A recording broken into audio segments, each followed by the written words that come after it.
안녕하세요. 김경래 선교사입니다. 오늘 발제할 내용은 꼬사족을 중심으로 살펴본 출생의식과 성인식입니다. 존 은비티는 아프리카 종교와 철학에서 아프리카인의 인권관을 다음과 같이 설명합니다. 우리가 있기에 나는 존재하고 지금까지 우리가 있어서 고로 나도 있습니다. 인간은 우리라는 공동체를 떠나서 생각할 수 없는 존재입니다. 그렇기 때문에 출산은 한 남자와 여자의 문제가 아니라 가족의 문제이고 공동체의 문제가 됩니다. 아프리카인의 부족 공동체 개념은 현재 살아있는 부족 구성원을 넘어 3대에서 4대 이전에 살았던 그들이 기억 속에 존재하는 조상 혼령들도 포함합니다. 조상 혼령과 관련된 부분을 자세히 이해하기 위해서 아프리카 신앙체계를 살펴볼까 합니다. 아프리카인들의 세계관을 이해하려면 세 가지를 고려해야 합니다. 첫 번째는 시간에 대한 이해, 두 번째는 세계에 대한 이해, 그리고 마지막으로 인간에 대한 이해입니다. 첫 번째로 아프리카인의 시간 개념을 살펴보도록 하겠습니다. 아프리카인에게 있어서 시간은 가까운 미래, 현재, 그리고 과거의 시간만 존재한다고 합니다. 먼 미래에 대한 개념은 아프리카의 언어에서 잘 나타나 있지 않으며 예측 가능한 가까운 미래만 있을 뿐입니다.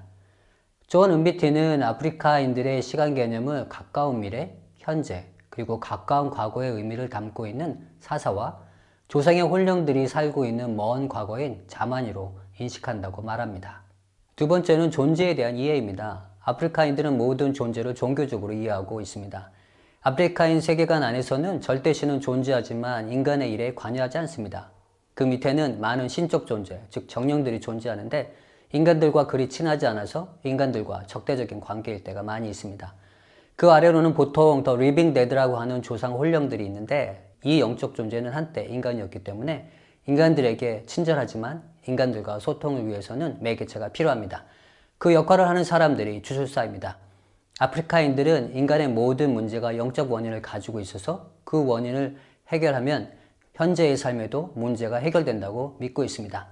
세 번째는 인간에 대한 이해인데 인간은 태어날 때부터 완전한 인간으로 태어나는 것이 아니라 전 인생을 살아가며 일정한 의식을 거치며 완성된다고 생각합니다. 이 완성된 인간만이 조상들의 땅, 자만이의 시간으로 들어갈 수 있다고 믿습니다. 인간은 출생, 성년식, 결혼, 죽음을 통해서 완성됩니다. 죽음은 완전한 인간이 되는 통로입니다. 서구 기독교는 예수님의 탄생인 성탄절을 집중하는 반면 아프리카 기독교는 부활절에 더 많은 관심을 가지고 집중합니다. 그것은 아프리카인의 인간관이 투영된 결과입니다. 죽음과 새로운 삶의 시작은 아프리카인들의 매우 중요한 과정입니다. 진정한 인간으로 만드는 4개의 과정 중 출생의식과 성인의식을 통해 죽음과 새로운 삶의 시작이라는 관점이 아프리카인의 삶에 어떻게 표현되어 있는지 살펴보도록 하겠습니다. 출생은 대단히 중요하게 여겨집니다. 아프리카 사회에서는 아내가 출산하기까지는 그 결혼이 완성된 것이라고 생각하지 않습니다. 그러므로 첫 임신은 결혼을 매듭짓는 징표이면서 동시에 여인이 남편의 가족과 완전히 통합된다는 표시입니다. 아무리 훌륭한 자질을 가진 여인이라 할지라도 아이를 낳지 못하면 그 여인은 가장 불행한 사람입니다. 만약 여인이 아이가 없는 상태에 죽는다면 어느 누구도 그녀를 기억하지 못한 상태에서 죽는 것이고 그것은 그녀의 존재 자체가 잊혀진 것입니다. 대부분의 아프리카 사회에서 임산부가 지켜야 할 금기와 규제가 있습니다. 그 이유는 임산부와 아이를 보호하기 위한 것입니다. 첫 번째는 성관계에 가는 것입니다. 사회에 따라 다르지만 아이를 가졌을 때부터 출산 후까지 금지됩니다. 어떤 부족에서는 출산 후 2년에서 3년까지 성관계가 금지됩니다. 레소토의 경우 임신과 함께 그리고 출산 후 수유 기간 동안 2년간 성관계를 엄격히 금지합니다. 이 전통 때문에 남자들은 다른 성적 대상을 찾게 되어 레소토에 보냐치라는 관습이 생겨났다고 합니다. 보냐치는 레소토의 큰 사회 문제인 사생아 출산을 발생시키는 혼외 정사를 의미합니다. 이런 부도덕이 레소토에서는 정상적인 것으로 받아지고 있습니다. 이런 엄격한 성관계 금지는 레소토의 일부 다체제를 만들었다고 주장하기도 합니다. 둘째는 음식에 관한 것입니다. 아칸바족은 임산부가 출산 3개월 전부터 기름진 음식, 콩, 그리고 독화살에 잡은 짐승고기는 먹지 못하게 하였습니다. 개미집에 있는 특별한 흙은 먹게 하였는데 이는 철분이 많은 흙이어서 어린아이 몸을 강하게 만들어 주기 때문입니다. 세 번째는 노동과 도구의 사용에 관한 것입니다. 아칸바와 기쿠유는 임산부가 출산을 하기 전에 모든 무기와 쇠로 된 물건을 집에서 제거합니다. 쇠로 된 물건은 번개를 끌어온다는 믿음 때문입니다. 인가사나족은 임산부와 남편 모두가 아이를 낳기 전에는 불을 옮기는 일을 하지 못하게 합니다. 네 번째는 사회적 규제입니다. 마오족의 경우 임신한 부인은 남편에게 직접적으로 이야기하지 못하게 했으며 반드시 중재자를 가운데 두도록 했습니다. 이러한 금기와 규제는 임신한 여인의 육체적, 정신적, 의식적 해악에서부터 보호하기 위해서입니다. 일반적으로 출산은 임산부의 집에서 행해지며 친정 부모의 집에서 행해지는 경우도 있습니다. 그러나 어떤 경우는 아이를 출산하기 위해 동네 밖이나 특별히 세워놓은 집에서 낳기도 합니다. 우드크족은 출산 때가 다가오면 임산부가 혼자 또는 친족과 함께 숲속으로 가서 아이를 낳습니다. 이러한 관습은 쌍둥이를 낳으면 임산부와 아이를 모두 죽이는 관습에서 나온 것입니다.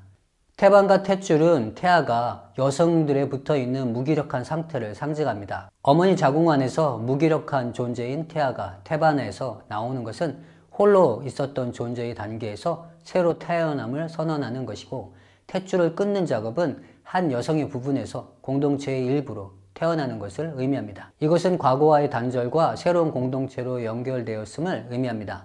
그렇기 때문에 출생 후 탯줄과 태반의 처리 방법은 중요한 부분으로 각 부족의 의식에 남겨져 있습니다.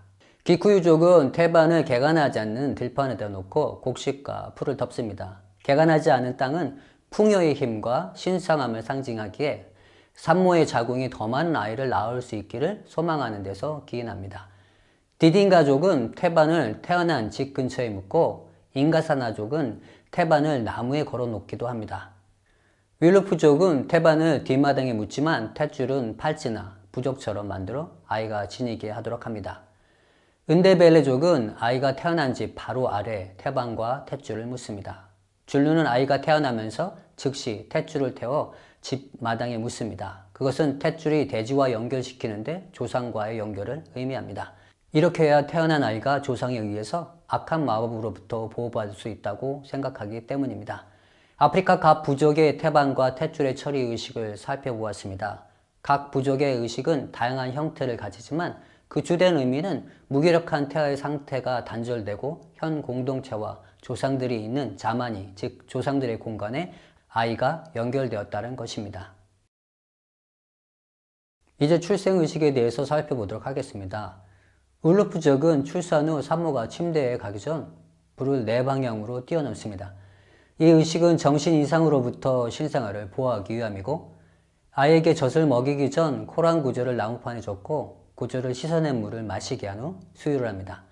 아이가 출생한 날 염소를 죽이고 산모와 아기는 일주일간 격리됩니다. 출생한 장소는 일주일간 불이 꺼지지 않게 보존하고, 탯줄을 끊었던 칼이나 철 조각을 아기의 머리맡에 두며 혹 산모가 밖에 나갈 때면 그 칼을 지니고 나갑니다. 그 후 아이의 이름을 지어줍니다. 꺼지지 않는 불은 생명의 지속을 의미하고, 칼이나 철조각은 악한 힘으로부터 보호를 의미합니다.